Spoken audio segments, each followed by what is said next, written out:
So, welcome everyone to my final dissertation defense. I am so grateful that you're all here to join me. The topic of my study is Exploring Depression in the Black Church. Are African American evangelical clergy willing to integrate secular, evidence based mental health treatments with their religious counseling methods? A mixed, experimental, multiple case study design. And so, before I get started, I do want to take a moment and thank my dissertation committee chair, Dr. Richard Cozart, for the amazing mentorship and guidance you provided for me, and to my committee members, Dr. Amanda Ford and Dr. Stephanie Free. Thank you both so much for joining me on this journey. So Houston Christian University has 10 pillars of leadership. I selected pillar number 6, learning and teaching as discipleship, as it is the one that closely aligns with my leadership philosophy.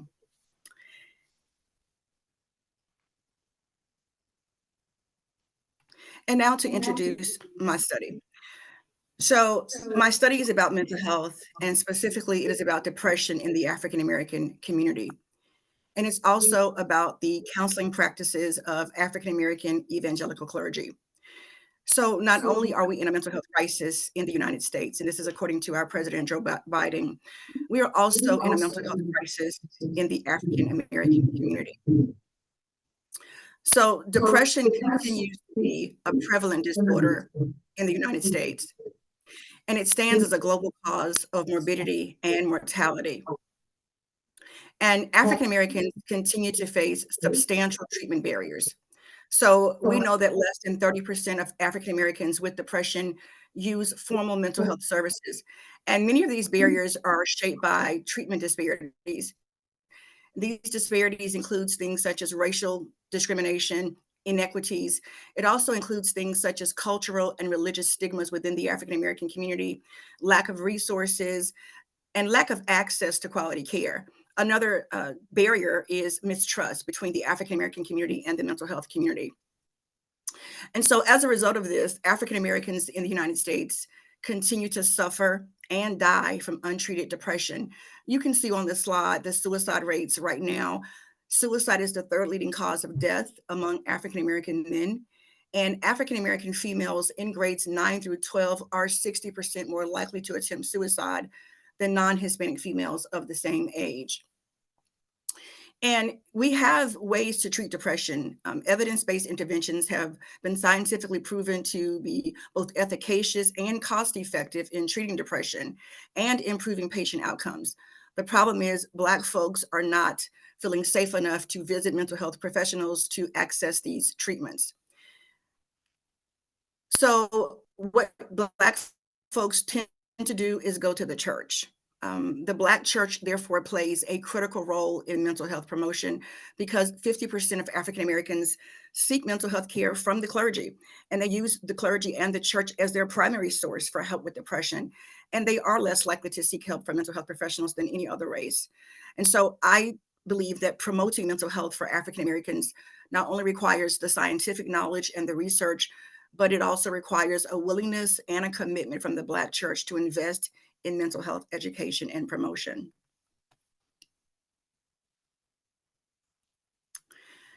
And so now I'll speak briefly to the gap in the research, which leads me to the problem under investigation for my study. So as I've alluded to, clergy are already providing informal counseling for depression. However, seminary education provides limited formal mental health training. And to add to this dilemma, almost 50% of clergy, especially in the smaller churches, never even receive seminary education. Therefore, they don't receive the mental health training as well. This has created a situation where access to evidence-based care through direct engagement with the Black church remains limited.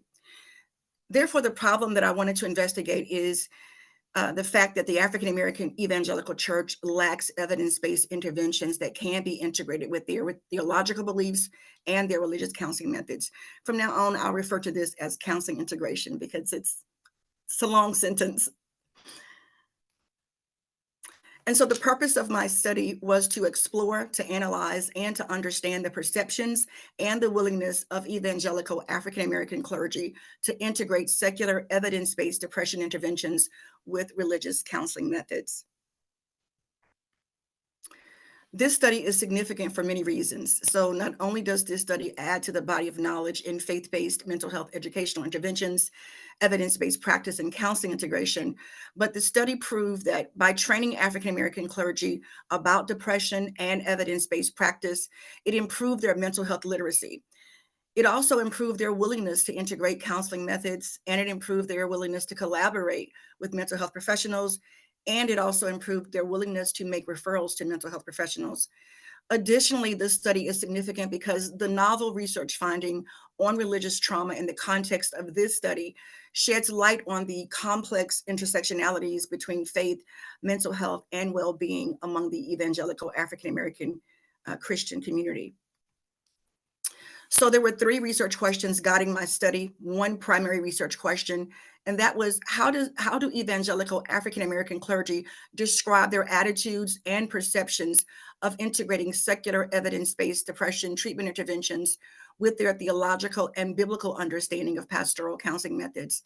And then I had two sub-research questions. The first one was, how do evangelical African American clergy describe their attitudes and perceptions of collaborating with secular mental health professionals and referring congregants to them for professional counseling?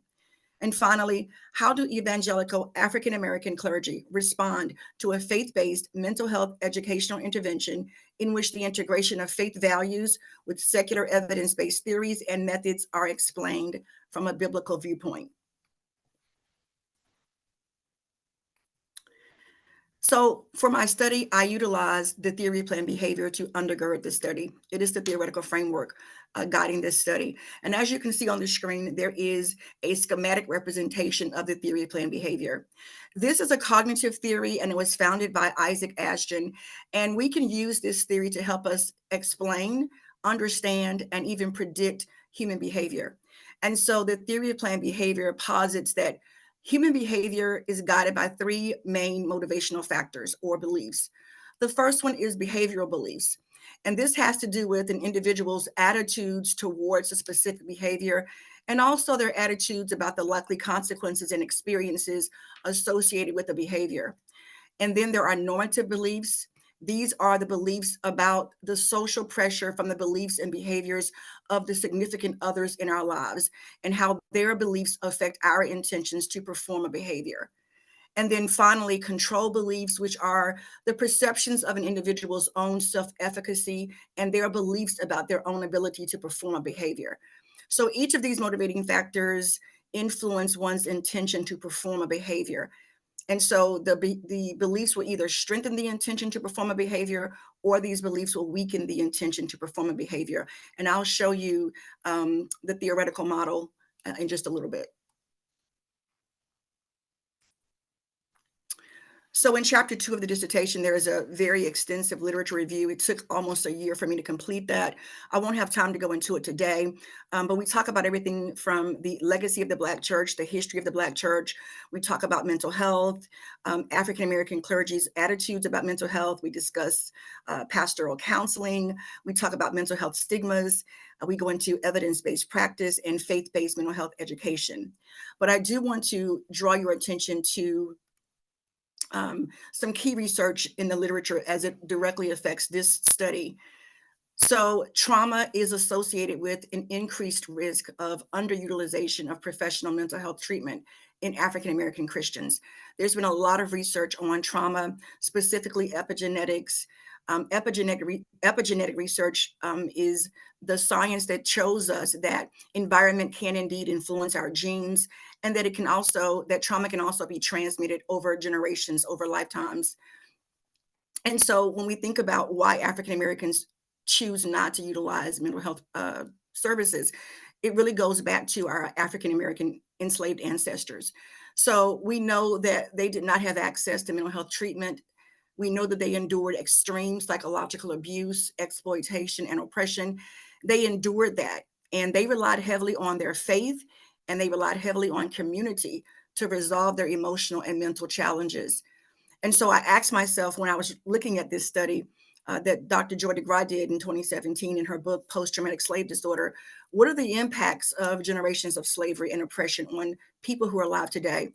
And so according to Dr. Joy DeGraw, African Americans who are living today are experiencing what she calls post-traumatic slave syndrome. And this is a condition that exists when a population has experienced multi-generational trauma resulting from centuries of slavery and continues to experience oppression and institutionalized racism today. And so this helps us kind of understand why African Americans are resistant to mental health treatment today.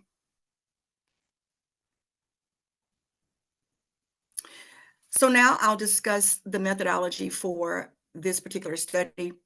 Uh, I do want to thank Dr. Kozart just really quickly for this part of my study, because initially I was going to just do a qualitative study, and he really helped me to feel comfortable with doing a hybrid research method. So I used a qualitative experimental research method here, and it fuses elements of both quantitative experimental design with qualitative strategies. So this method allowed me to capture the in-depth, rich data that I was looking for from my study participants, but I was also able to conduct an experiment, which was an educational intervention, so that I could compare pre-test and post-test results. I employed a exploratory multiple case study research design, and so we had 6 individual bounded cases. These were pastors of their own churches, and so these were single cases coming together for a multiple case study research design. I employed a propulsive criterion sampling strategy, so I was very purposeful about the type of participants I wanted for this study, and so I used the criteria to be able to narrow the search and find the participants who could provide the information I was looking for in order to answer my research questions. And I'll talk more about that in just a moment. What you see on the screen now is an overview of the participant demographics. Again, we had 6 participants for this study, 2 male pastors and 4 female pastors, all identifying as African Americans. They were required to be at least 30 years of age, and my participants ranged in age between 38 and 55 years of age. I required them to have at least 3 years of ordained pastoral ministry. My participants had an average of 10 to 30 years of ministry. They all reported to be ordained, and they all had to provide religious counseling. Each of them did. And they had to identify as evangelical pastors. And for this study, that meant that they needed to primarily use the Bible and religious interventions for counseling their congregants.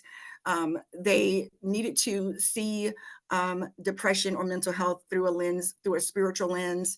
And they needed to not necessarily feel inclined to do counseling integration. So those were the criteria for this study. We did use North Carolina as our target geographical location. So each of these pastors pastored individual churches in North Carolina.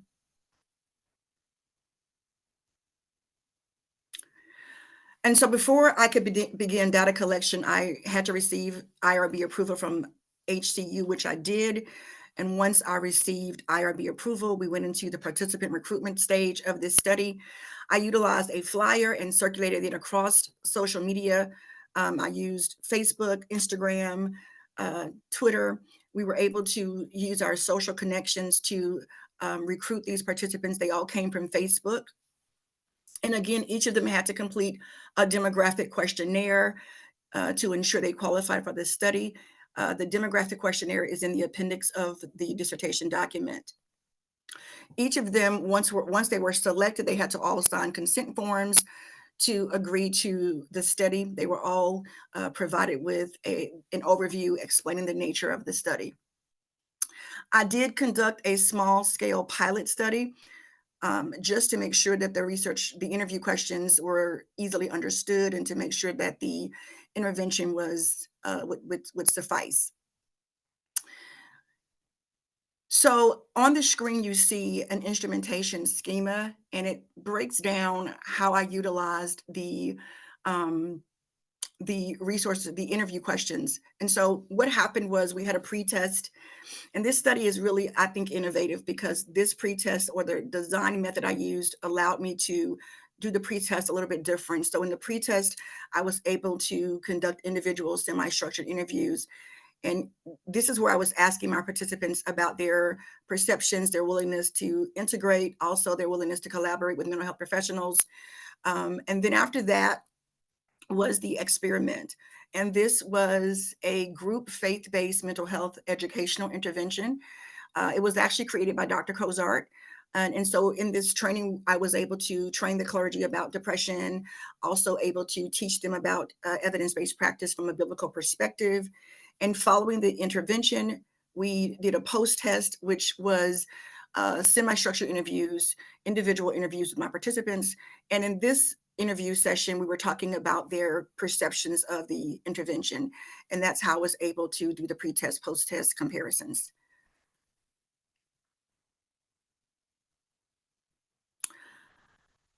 So I employed the Brown and Clark reflexive thematic analysis data analysis method, as you can see on the screen. This is a 6-step method. So you familiarize yourself with the data. I did that by reading the transcripts a lot. This process took about 3 months. After that, I started the coding process, which means I was looking for shared patterns of meaning through what the participants were saying. From there, I moved into searching for themes and collating those codes into potential themes. I'll show you that in just a minute. We then began the process of reviewing those themes and defining those themes and making sure those themes were actually in alignment with what the transcripts were saying. And then we refined that process in step 5. And then in step 6 was the actual report, which if you go to the dissertation, that would be chapter 5. What I liked about this particular analysis method was it also allowed me to use a hybrid approach. And so I used both inductive and deductive analysis. The inductive analysis allowed me to identify emerging codes from the raw data. And then deductive analysis allowed me to apply and test the theory of planned behavior, which I'll show you in a little bit. So on this slide, you can see what my sample initial codes look like. I ended up with 100 codes. Research question 1 yielded 76 codes. Sub-research question 1 yielded 34 codes. Sub-research question 2 yielded 37 codes. After that, we went into the collating phase, and we dropped those codes and collated them together. We threw out some of the codes that we couldn't find patterns for. If you look in the dissertation document in the appendix, there's a code book and audit trail where you can see the entire process of what that looked like. So this is what the sample final codes look like. You can see some of those sample codes for research question 1, sub-research question 1, and sub-research question 2. And this is pulled directly from the code book in the appendix. So after I coded the data, I was able to begin the process of developing themes. And we yielded 5 themes. So research question 1 yielded 3 themes. Sub-research question 1 yielded 1 theme, and sub-research question 2 yielded 1 theme. And we'll show you those individually in just a moment.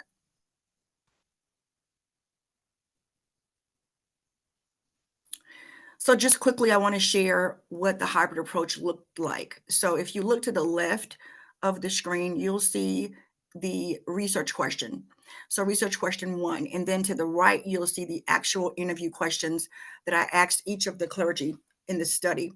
And so you can see how the questions were asked so that I could assess my participants' behavioral beliefs, their normative beliefs, and their control beliefs to help me create a model for the theory of planned behavior. And the questions were also written in a way that I could also pull that raw data. And I did the exact same thing for sub-research question 1, and the same process was done for sub-research question 2.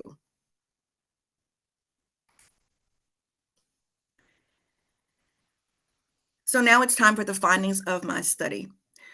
So as I mentioned, research question 1 yielded 3 themes. And the first theme was that unique clergy needs in bridging evidence-based treatments with religious methods. And the findings are, according to how my participants talked to me, the clergy in this study have unique needs and challenges due to the nature of their role and responsibilities within a religious community. There was 3 specific needs that came out in this study. One was the clergy's own need for self-care and mental health wellness. The clergy's talked about their need for pastoral counseling, their need for mental health counseling, and clergy also talked about their need for financial resources and access to mental health resources so they could help their church members. An example of this comes from CS3, and she said, "We need to have professional counselors more readily available. It's not as available as you think it is, especially in smaller churches that may not have the money to pay for someone to come in or may not have the money to help their congregants who need help to pay for it." The second theme for research question 1, complex theological perspectives impacting decision making. So when you're asking clergy about their willingness to integrate, it's not just a simple yes or no answer, because there is a lot to unpack. Their answers were very complex and required nuanced understanding. So while they want to help, their faith, their beliefs were very strong. They had very strong convictions. And at times throughout our conversation, it seemed that their faith and their belief in the way they interpret the Bible kind of overpowered their willingness to help. So what I learned is that evangelical thoughts about integration is on a spectrum. So there is this willingness to integrate with some conditions, meaning as long as they didn't have to give up their faith and their beliefs. And I also saw some extreme resistance to counseling integration. So I'll show you an example of this from CS3. She said, "I think the advantages of integration would be we are able to help people that have mental health issues as well as lead them to Christ." So there's the willingness to integrate. But then you see a little bit of resistance here, because she said, "I do think depression can be demonic. It could be generational curses. It could be where you pick up a spirit from somewhere. My mom always said, I don't wear other people's clothes because they carry spirits. So I think you can pick up spirits from going places. I don't wear wigs because they carry spirits. I feel like watching certain movies can allow things, portals, and other things to enter your spirit." So you can see the complex theological perspectives that I'm referring to there. The third theme from research question 1, exploring religious coping, religious trauma, and reappraisals in mental health research. So all of my clergy participants talked to me about their use of religious coping, and it really was the primary way that they counsel congregants, and it's also the way they help themselves in times of distressing situations. Sometimes religious coping was healthy, things like prayer, encouraging their church members.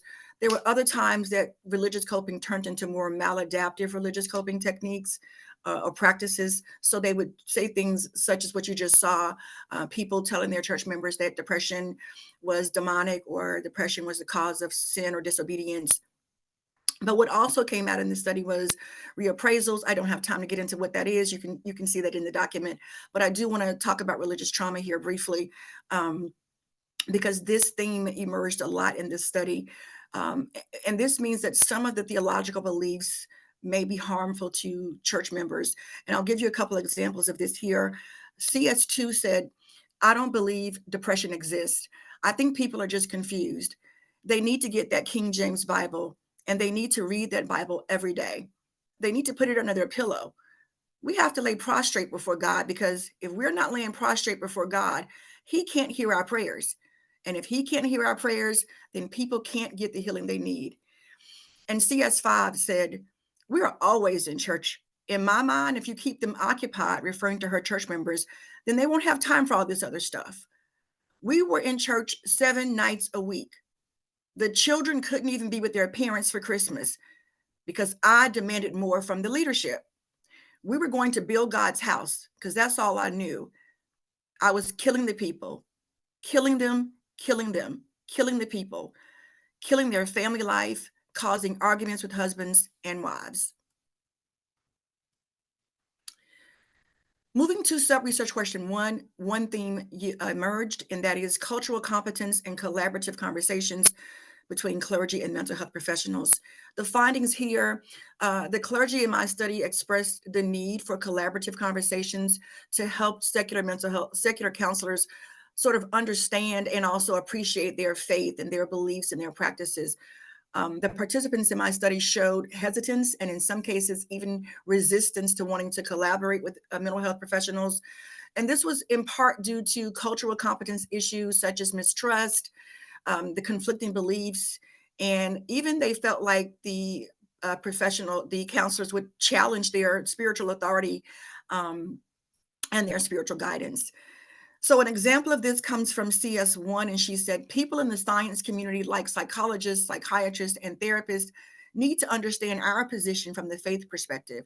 They need to have conversations with us so they can understand or at least have compassion for the faith community. And the final theme comes from sub research question 2. Mental health education empowers and creates a sense of belongingness. The mental health education was efficacious. I was really pleasantly and surprisingly pleased with some of the conversation I had with clergy after the intervention. One of the more what's the way to say this? CS2, who had, I would say, the most rigid beliefs, even she found value in the mental health intervention. The clergy talked about how they felt a sense of belongingness sitting with other clergy, and they felt a sense of community. They talked a lot about being empowered. They felt equipped. They felt educated because they were learning things they didn't know. Dr. Kozart's teaching, which showed them how evidence-based practices are actually in the Bible and how God used almost cognitive behavioral therapy to treat Ezekiel. That was a blessing to the participants. So here's some examples of that. I won't read it here, but CS4 talked about he felt like his pastoral counseling methods were improved, and CS6 also talked about the benefits of being around like-minded people and that sense of community. So the next two slides will be the counseling integration model that I was able to create based on my findings. This first model is based on, it's a theoretical counseling integration model based on theory of planned behavior. So I posit, based on the theory of planned behavior, that complex theological beliefs decrease the likelihood of clergy intention to perform counseling integration. However, motivating factors such as pastoral training, access to high quality mental health services, and collaboration with trusted mental health providers, I believe will strengthen intentions to perform counseling integration. In terms of normative beliefs, I posit that clergy who hold less rigid religious beliefs are not negatively influenced by their social pressures and therefore are more likely to participate in counseling integration. And in terms of control beliefs, I posit that clergy's perceived self-efficacy showed more favorable attitudes and a stronger intention towards counseling integration, collaboration, and referral choice. And in this next slide,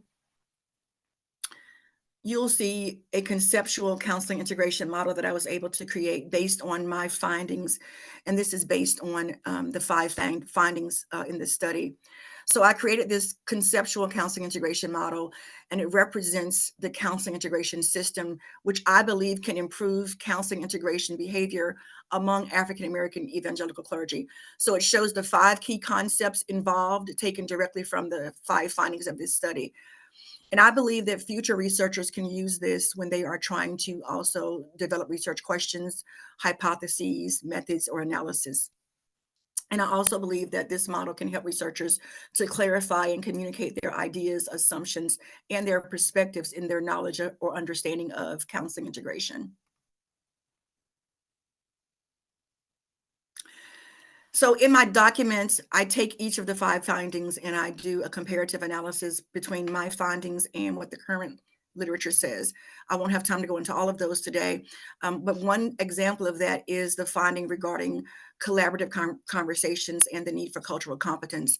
So research does suggest that hesitations to collaborate with mental health professionals and even the misconceptions of their work expressed by clergy are not surprising given the mistrust of mental health providers among African Americans. And so researchers also argue that clinicians should approach psychological well-being sensitively, addressing religious individuals' dynamic and their pathological sources of distress without unnecessarily challenging the person's faith. An example of this out of my study comes from CS4. And she said, I'm sorry, this is CS2 who actually said this. She said, just like they want us to understand them, they need to understand us. I think secular counselors have to understand some of our lingo, such as fasting and prayer, to help us bridge the gap between secular and religious forms of therapy or counseling. And CS4, which is one of my male participants, said, if congregants are weak in the faith, then of course a secular counselor is going to influence them to turn away from God or the church. We did have two novel findings, new findings in this study. One of them was cognitive reappraisals. Again, I won't have time to go into that one. Religious trauma was the other new finding in this study. So there is growing scholarship, growing research on the topic of religious trauma. However, I could not locate academic research done by an African American scholar, and I was not able to locate academic research specifically addressing religious trauma in the Black church. So to my knowledge, this will be the first. So Dr. Darren Slade did a religious trauma study, and based on his findings, he says that 27 to 33% of US adults have experienced religious trauma at some point in their lives. This is important to this study because we've already talked about how African Americans have untreated depression. And so religious trauma manifests symptoms very similar to PTSD, and it has lasting adverse effects on a person's physical, mental, social, emotional, and even their spiritual well-being. And so if we allow this to remain untreated, this is going to add to their mental health challenges. Religious trauma is a concept developed by psychotherapist Marlene Wynell in 2012. And according to her, religious trauma occurs through a couple of ways. When the doctrine itself, she calls it toxic doctrine, but when the doctrine causes harm psychologically, emotionally, or spiritually, or through authoritarianism or what she calls spiritual abuse. Researchers also argue that individuals who experience religious trauma also employ spiritual practices and beliefs to deny problems rather than to understand them. We have examples of this in my study from CS2 and CS4, who said, I don't believe depression exists, but if I have to say it exists, it just takes good old fashioned prayer, right? Like prayer and going to prayer shut-ins and stuff where the people of God lay hands on people's minds. Because if they don't have that sound mind, dot, dot, dot, praying is the only thing I can think of that would even be helpful. And you know, the Bible. If anything is causing depression, it is the different versions of the Bible. And this is what she teaches in her church. CS4 said, and CS4, when he makes this statement, this is what one of his church members said to him. So he said, when dealing with mental illness, sometimes the disadvantage is the people come to church and get beat up spiritually because they feel that the clergy, quote unquote, are going to deem us as being crazy or out of my mind. And that's the part the church member said to him. So I identified several key stakeholders for this study, including the clergy, the Black church, policymakers, and mental health professionals. And there are some implications I want to share. So both clergy and mental health professionals should be educated on the novel findings concerning religious trauma, since they may not be aware of how some theological and biblical beliefs, practices, and teachings may cause harm. Religious trauma education for both clergy and counselors would help to raise awareness and provide solutions to address the issue and mitigate the impact of religious trauma in the Black church and the African American community. So motivating factors such as trusting relationships between clergy and mental health professionals, cultural competence, and culturally sensitive care could improve clergy attitudes and perceptions of collaboration and referrals.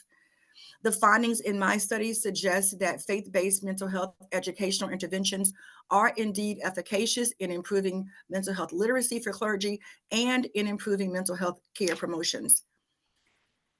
The study also revealed that churches need access to funds such as grants or donations that would empower them to provide mental health education and increase access to quality mental health services for their church members. And finally, we need policies for funding mental health education, and we need policies for funding mental health promotion in churches. My recommendation for practice and implementation. So I recommend that mental health professionals tailor their therapeutic approaches, interventions, and their treatment plans to be more culturally sensitive so that they'll be more effective. And additionally, I recommend that researchers and mental health professionals develop and implement more faith-based mental health and religious trauma educational interventions to improve mental health literacy in the Black church, and also to mitigate the risks of religious trauma cases. Additionally, I recommend that the Evangelical Black Church incorporates trauma-informed approaches, acknowledge diverse perspectives, promote mental health awareness, and foster a safe space for questioning and growth. And as I conclude my presentation, this study, like all studies, has limitations. So some of those limitations include the sample size. It was small, but it was purposeful for this study. However, I realized that it cannot be generalized to the entire population of African American evangelical clergy. And the researcher's biases might have influenced the study's results, although I did take extensive measures to ensure that the data was accurate. I used an epoch journal to document my own biases, my own thoughts. I employed peer debriefing, so I had other doctors review my document. And I did member checks. All of my participants were emailed their transcripts. They were emailed chapter 4 of their actual quotes, and they were given the opportunity to suggest corrections or revisions, of which they did not. I have recommendations for future research to address additional limitations. There's 5 recommendations. The first one, in-depth qualitative research that explores specific pastoral counseling training needs, a phenomenological study to understand and describe the lived experiences of secular mental health professionals who have collaborative partnerships with evangelical African American clergy. My third recommendation is for an explorative case study to explore and understand the complex phenomenon of religious trauma from the African American experience. Fourth, a correlational quantitative study to measure the statistical relationship between mental health educational interventions, mental health literacy, and counseling integration performance among evangelical African American clergy. And my fifth and final recommendation is to replicate this study using evangelical clergy or congregants from different parts of the United States. That concludes my dissertation defense. The next few slides are the references that I used throughout the presentation today. Thank you all so much for your time, and I will yield my time over to the committee.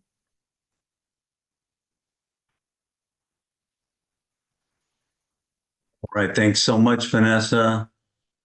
Very, very well done. Very impressive on so many different levels.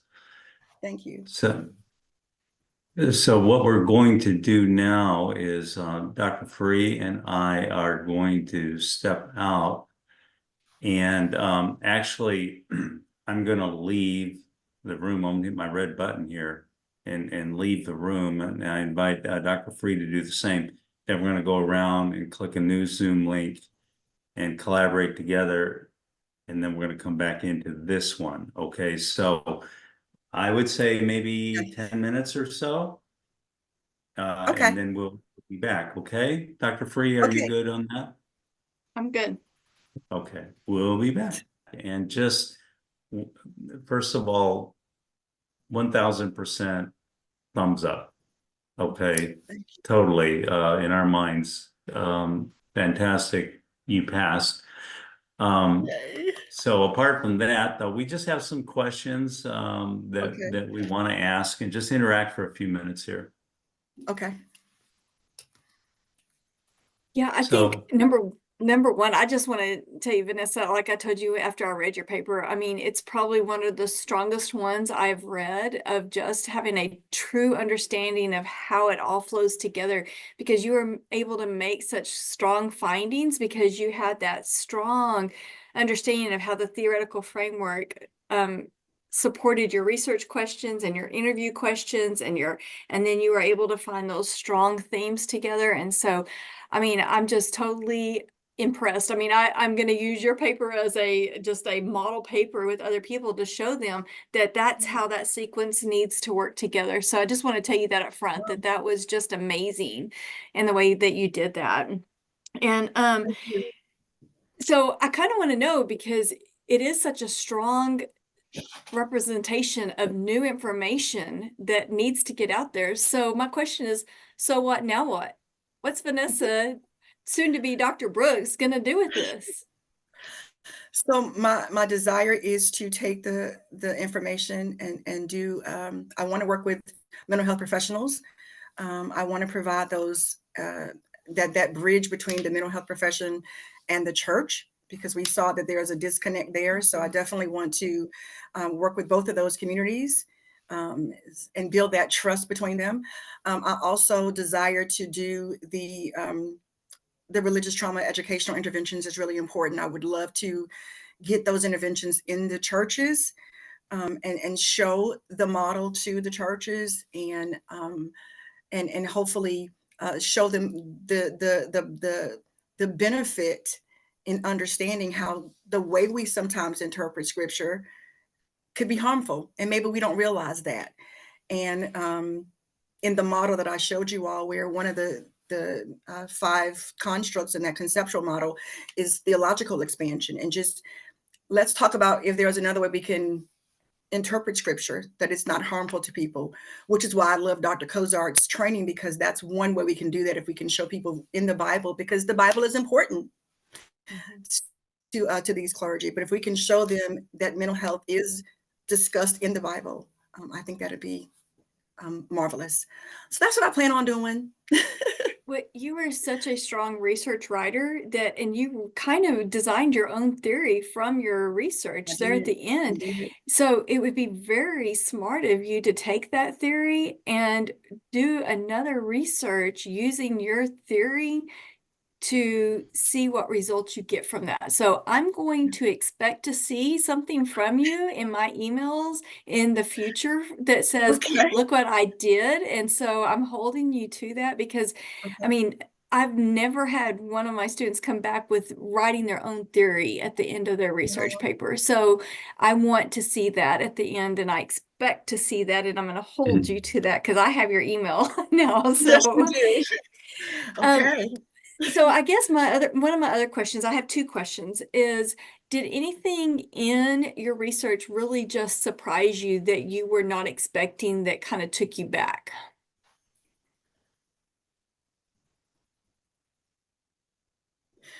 You know what surprised me? A lot of things did, but the thing that really stood out for me is I didn't expect the participants to be so open with me and so honest. They were really honest. One of my participants, she talked about her grief with her mother, and went through a season where she didn't even believe in God, and she was still preaching, and she was crying when she talked to me about that. And a lot of my participants cried when they were doing the interviews with me. So I think a part of me thought maybe they would show up and be a little bit, a little bit standoffish, because because I'm a clergy too. And so I was surprised that they were so open, and felt so safe with me. And we cried together a little bit. I tried not to cry, but it was hard listening to some of their stories. Hey, you're So a yeah, relationship person. I am a relationship person. So I think that's what surprised me most, was just their honesty. Yeah, and I felt that while you were presenting, and I felt heavy, and I caught myself praying through that just because of some of the comments that you had there, and I thought how heavy that was for you, and having to carry that and having to read those over and over again as you're doing that. And so I'm so thankful that we did the epiche and made sure that we took care of that a little bit for you, so that you had some exit way to take care of that. And my last question, Yes. you kind of add this is one of your recommendations for future research is, East Coast is completely different than the West Coast. So you did North Carolina. Do you hypothesize for me, do you think the results would be the same, different, or have some similarities if you were to take 6 from the West Coast and do the same research? I hypothesize that and this is based on my own travels, because I've traveled the country a lot preaching. I've been to the West Coast, in the middle of the country. I've been everywhere. I think the results are going to be the same. I really do. And I think, again, a large part of that is because of the Black culture period. I think the Black culture influences us probably more than even the theology does. So in the Black culture, just in general, there's just a resistance to mental health treatments. So I tend to think it's going to be the same, but I am curious, which is why I made that recommendation. Yeah. Awesome. Well, that is all I mean, because I really feel like I can't wait to see future research from you. And Thank I will you. read your research and get it ready for you and help you do whatever you need to for future. Mhm. Oh, thank you so much, Dr. Free. I appreciate that. That's all I have. Wonderful. Wonderful. Good. Yeah. A lot of times our dissertation for our terminal degree becomes the basis for a lifetime of research. And I could see what you did here today is 30, 40 years worth of research and collaboration, like Wow. the one person you cited Hmm. who has done the trauma, has done the PTSD in religious trauma. That author would be an interesting one for you to Hmm. collaborate with. You know, that would be an interesting one, and He's plus waiting all for me others. already. Yeah. So the point Yeah. being is that this could, this could take the rest of your life to really Yeah. tease out, in so many different ways. So yeah, we're so excited about that. I'll tell you the Thank you. positive thing I really like about this, not just that you're going to receive your doctorate degree and all that, but just I think how you minister to these pastors in sort of a kind of an indirect way. I mean, you were doing this for an academic pursuit, Yeah. but it ended up being a real ministry because one thing you sort of quasi counseled them. And then when they got together for the intervention, they were so encouraged because they were a part of that group where they shared in large Yeah. part a lot of the burdens and aspirations of their profession.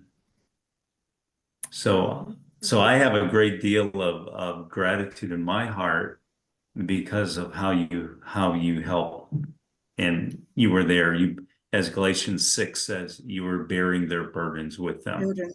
Yes. Yeah. It was, I definitely had the feeling of this being a ministry, and this is what my ministry will look like now.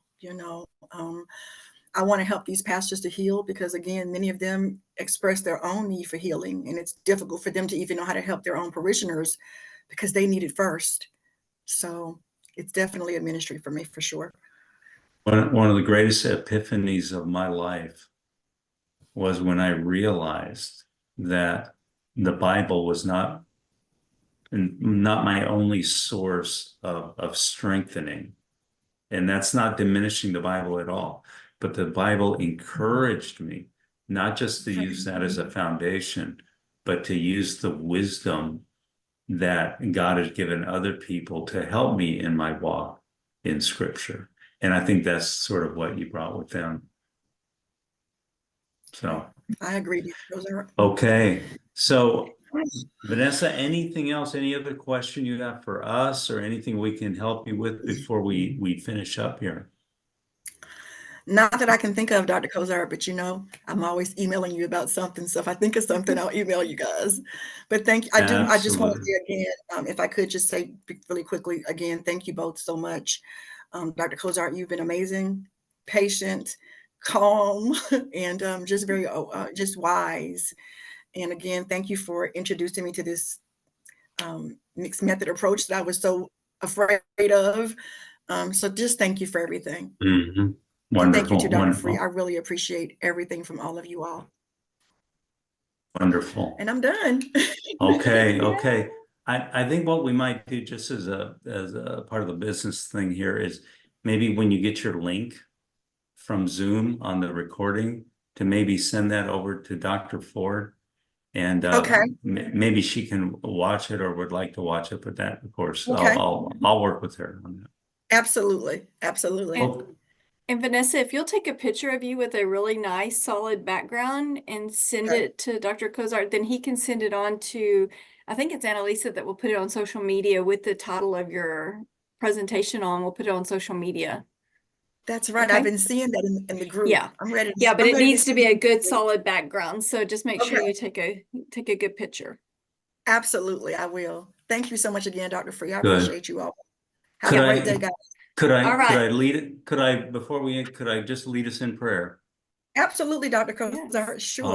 All right. Father, thank you for our time together here with Vanessa. And what a journey it's been over these months, if not years, in producing this wonderful, useful, and effective product, her dissertation. And we thank you for the effects that it has already had in the lives of these pastors, in our lives, and the others in our attendance today. And we just ask your immense blessing upon it going forward, that you would give Vanessa many years, if not decades, of productivity around this topic and others. So we thank you. We give you glory and honor for this fantastic milestone, and we give give you the glory and the blessing for it. In Jesus' name, amen. Amen. Thank you, Amen. Dr. Take Cozart. care. Take Bye-bye care. now. Talk to you soon. Bye-bye. Bye. Bye.